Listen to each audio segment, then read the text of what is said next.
కర్నూలు శివారు చిన్నటేకూరుకు వద్ద జరిగిన బస్సు ప్రమాద మృతుల గుర్తింపు ప్రక్రియ కొనసాగుతోంది.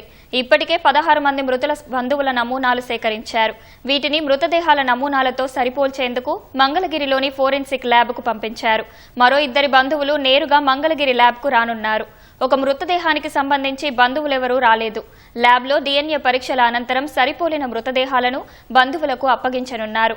ఈ ప్రక్రియను 2-3 రోజుల్లో పూర్తి చేయనున్నట్లు అధికారులు తెలిపారు.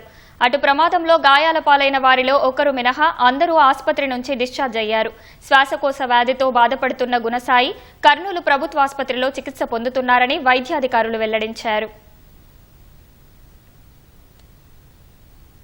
వచ్చిన బంధువుల నుంచి రక్త నమూనాలను సేకరించడము, ఆ నమూనాలన్నింటినీ ఈ శాంపుల్స్తో పాటు మనము మంగళగిరి ఫారెన్సిక్ సైన్స్ ల్యాబొరేటరీకి పంపించడం జరిగింది. అక్కడ మనము క్రాస్ మ్యాచ్ చేసిన తర్వాత మనకు ఏవైతే సూట్ అవుతున్నాయో వాళ్ళ బంధువులు గుర్తించేసి పోలీస్ శాఖ ద్వారా ఆ బంధువులకు మనము ఈ బాడీలన్నింటినీ అప్పచెప్పడం జరుగుతుంది. ఇప్పుడు 16 మంది శాంపుల్స్ అయితే కలెక్ట్ చేసి పంపించారు సార్.